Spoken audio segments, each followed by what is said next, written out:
반갑습니다, 여러분. KBS 한국어 2주 끝장 기출 핵심 개념 특강의 5번째 시간으로 쓰기 문항에 대해서 함께 알아보는 시간입니다. 여러분은 쓰기 문항을 어떻게 생각하시나요? 조금 피곤하게 아니면 보통 어떤 분들은 매우 쉽게 느끼실 수도 있을 겁니다. 기본적으로 쓰기 문항은 5개로 출제가 되고 있고 5개의 문항이 하나의 텍스트를 향해 가는 것이 기본 방향입니다. 주제가 하나이기 때문에 주제에만 여러분이 많이 피곤함을 느끼시지 않으면 문항을 푸는 게 조금 수월하실 겁니다. 문항 구성은 다음과 같습니다. 글쓰기의 계획에 관한 것이 나오고 자료를 활용하는 방안이 나오고 개요를 수정하거나 상세화하는 방안에 관련된 문항이 하나, 마지막으로 퇴거와 관련된 문항이 2개 출제되고 있습니다. 총 5개로 구성되어 있지만 여러분이 보실 때 개요 페이지도 있고 텍스트도 나오고 여러 가지 표들이 나오는 경우도 있어서 시간을 약간 들이셔야 되는 부분입니다. 특징적인 부분은 평균 70% 내외의 정답률을 보여서 많이 어렵지는 않습니다. 어휘 어법의 수렁에서만 벗어난다면 쓰기 정도에서 많은 점수를 획득하시면 됩니다. 5문항 한 주제 구성으로 출제가 되고 있고 해석해야 할 텍스트 자료의 양은 많지만 난도가 많이 높지는 않으며 우리에게 많이 친숙한 주제가 출제되는 편입니다. 개요 및 수정 상세화 방안, 자료 활용 방안의 정답률이 상대적으로 낮다는 점을 기억해 주시면 좋겠습니다. 완성된 텍스트가 먼저 제시되는 문항의 구성으로 기출이 출제가 된 적이 있고요. 이와 반대로 완성된 텍스트가 가장 마지막에 제시되는 구성의 경우도 있으므로 양쪽의 접근을 모두 하실 수 있도록 준비를 하셔야 됩니다. 이런 의미입니다. 먼저 글이 나오는 경우는 완성된 글을 줍니다. 그리고 이 완성된 글을 보면 처음에 어떤 계획으로 이 글을 쓴 것 같아요? 라고 물어보고 개요도 이 완성된 글을 볼 때 이 개요가 어떻게 수정되어서 이 글이 나왔을까요? 거꾸로 물어보는 거예요. 이런 형태로 문항 출제가 되면 여러분은 모든 문항의 내용을 볼 때 완성된 텍스트를 샘플로 보시면서 체크를 해야 되기 때문에 문항 풀 때 시간이 좀 더 걸릴 수 있습니다. 난도도 약간 더 어렵게 느껴지실 수 있습니다. 하지만 이와 반대로 어떤 글을 만들려고 한다. 계획을 세운 내용이 어때? 개요는 이렇게 만드는 게 어떨까? 그리고 이제 글이 나왔어. 이렇게 되면 문항을 푸는 게 조금 더 쉬운 편이에요. 따라서 전자의 방법으로 문항 구성이 되어 있는 경우 약간 어렵고 두 번째, 후자의 구성으로 되어 있는 경우는 문항을 푸는 것이 약간 더 수월하다 생각해 두시고 미리 준비하시기 바랍니다. 두 번째로 쓰기 기출 주제에 대해서 이야기를 나누어 봅니다. 문해력, 한동안 많은 곳에서 이것이 논란이 되었고 앞으로도 문해력 향상을 위한 나라와 또 교육기관의 많은 노력들이 있을 예정이에요. 문해력은 무엇이냐 하면 글자는 읽을 수 있으나 맥락을 이해하지 못하는 것을 이야기합니다. 한참 공교육에서도 이것이 이슈가 되어서 학생들이 수업 시간에 글자는 다 읽을 수 있거든요. 그런데 단어의 뜻을 모르는 겁니다. 그리고 선생님들은 학생들이 어떻게 이런 단어의 의미도 모르지? 그것 때문에 많이 놀라서 내용의 진도를 못 나가는 경우들이 많이 있다고 하시더라고요. 이런 것들이 이슈가 되면 여기에 나옵니다. 산악화, 간접흡연, 탈원전 정책, 일회용품의 사용, 국회의원의 증언, 조속한 지뢰 제거, 체육계 병역 혜택, 치매를 지칭하는 용어의 변경, 혐오 표현과 규제 방안, 인터넷 개인 방송 규제 등 여러분과 제가 늘상 겪고 있는 주변의 일들로 내용들이 나오고 있어요.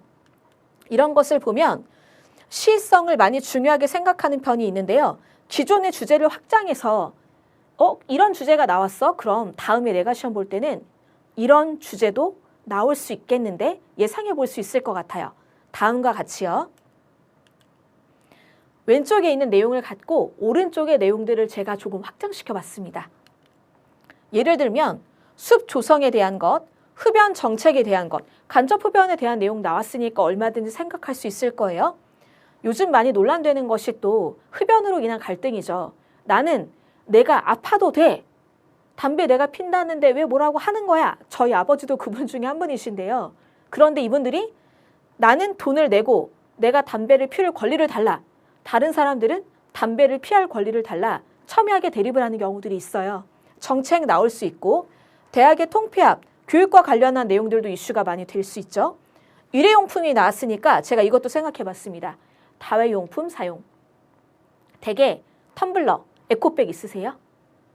저 집에 에코백이 한 7개 정도 있는 것 같고요.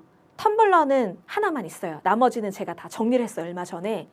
다회용품의 사용이 많은 사람들에게 인기를 얻고 있어요. 이유는 환경 보호에 도움이 되기 때문입니다. 그런데 실질적으로는 환경 보호에 그다지 도움이 안 된다는 지적들이 이어지고 있습니다. 이유는 에코백을 진짜로 환경을 보호하려면 하나만 들고 다니면 되는데요.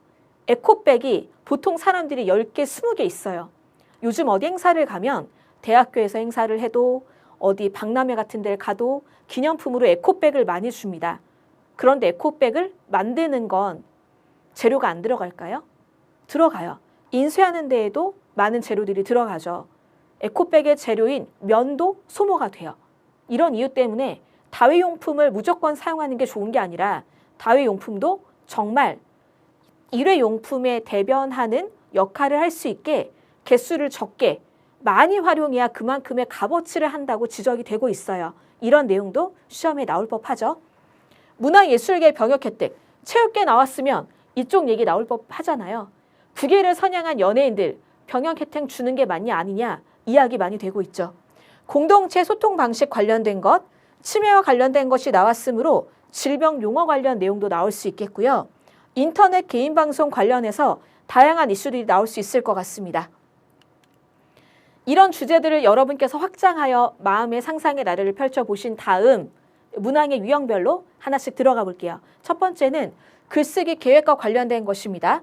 보고서를 작성하기 위하여 계획한 내용으로 적절하지 않은 것은 무엇인가? 이런 내용이 먼저 나오고 글의 뒤에 나오는 경우도 있고 글이 만약 앞에 나왔다면 글의 내용을 읽어보고 여기에서 맞는 것을 고르셔야 합니다. 노란색만 제가 읽어보도록 할게요. 배경을 제시한다, 절차를 제시한다, 반응을 제시한다, 찬성하거나 반대하는 근거를 각각 제시한다. 논의하기 이전에 우선적으로 해결해야 할 문제를 제시한다. 각각의 노란색으로 나와 있는 뭐뭐를 제시한다가 달성이 되려면 배경을 제시할 때 사용되는 표현들과 문장들이 있을 것이고요. 반응을 제시한 부분들이 있을 거예요. 여러분은 꼬리를 보시고 이 글의 내용이 여기에 연결되어 있는가 아닌가, 마지막에 완성된 글과 연결되어 있는가 점검하시면 문제 푸는데 큰 어려움 없으실 겁니다. 다음으로 두 번째는 자료 활용 방안에 관한 것입니다. 영역 출제에 제시된 자료의 활용 방안으로 적절하지 않은 것은 어떻게 되어 있는가? 이 영역에 출제에 제시된 자료가 있어요. 이 자료가 어떤 경우는 인터뷰, 통계 자료, 그래프 같은 것이 나올 때도 있고요. 전문가의 인터뷰가 나오는 경우도 있고 한 줄로 출제가 되는 회차도 있었습니다. 어떤 것이 나오든 자료를 어떻게 쓰는가 잘 관찰해 주시면 됩니다. 분석 대상을 명확하게 설정하여 글을 쓴다. 방안을 모색하는 글을 쓴다. 개선하는 방안에 대한 글을 쓴다. 원인을 구체적으로 분석한 전문가의 의견을 포함하는 글을 쓴다. 이런 거 확인하기 좋잖아요. 누구누구에 의하면 어떤 박사가, 어떤 교수나 의사가, 그럼 이거 맞는 내용이 되겠죠? 무엇을 근거로 하여 삶의 안정성을 유지할 수 있는 방안에 대한 글을 쓴다. 이 내용들이 주제의식과 가까운지 아닌지를 보시면 돼요. 흔히 이야기하는 글의 응집성을 갖추고 있는가 아닌가와 관련이 있다고 보시면 될 겁니다. 다음은 개요 수정 방안입니다. 문제를 만들 때 또 수험자분들에게 드릴 때 그다지 만들고 싶지 않은 문항이에요. 억지로 맞지 않는 개요를 이렇게 섞고 그것들을 이런 식으로 복잡한 선택지로 만들어야 하는 문항 유형입니다. 위에 계획과 자료를 바탕으로 1번과 2번의 내용을 바탕으로 개요를 만든 겁니다. 수정 방안으로 적절하지 않은 것은 어떤 것인가? 글이 앞에 있는 경우에는 위에 있는 글은 이 개요를 어떻게 수정해서 만들어진 것으로 보이는가? 이런 문제로 나올 수 있죠. 논리적 흐름을 고려하여 글의 주제나 목적과 관련성이 부족하므로, 구체성이 부족하므로 여기에 나와 있는 내용들 보시면 여기에 뭐뭐로 수정한다. 여기는 고려하여서 특별히 노란색으로 표시할 것도 많이 없었어요. 글의 마지막 내용으로 부적절하므로 노란색으로 다양한 핑계라고 해야 될까요? 이런 것이 배치되어 있지만 결론적으로는 그냥 네가 읽어보고 흐름이 자연스럽니 안 자연스럽니 흐름이 안 자연스러운 거를 뺄 거야 말 거야 이런 정도로만 보셔도 돼요. 여러분이 직관적으로 보셔도 모호하자로서 크게 벗어나지 않는 문제일 거라고 생각합니다. 다음은 퇴고입니다. 퇴고가 두 문항이 출제된다고 미리 말씀을 드렸고 대부분 여러분은 이미 알고 계실 거예요. 퇴고가 첫 번째 스타일이 있고 두 번째 스타일이 있습니다. 퇴고는 두 개 다 쉬워요. 풀기 어렵지 않으실 거예요. 다만 어법에 능한 자 승리하리라 이렇게 말씀드릴 수 있어요. 퇴고 첫 번째는 문장 단위의 수정에 대한 부분입니다. 문장 성분의 호응 등 작은 부분을 물어보는 내용이에요.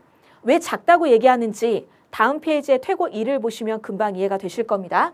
기억에서 미음을 수정하기 위한 방안으로 적절하지 않은 것은 밑줄들이 나오고 기억부터 미음이 나오죠. 의미를 명확히 하기 위하여 뭐뭐로 수정한다. 조사의 사용이 적절하지 않으므로 무엇으로 수정한다.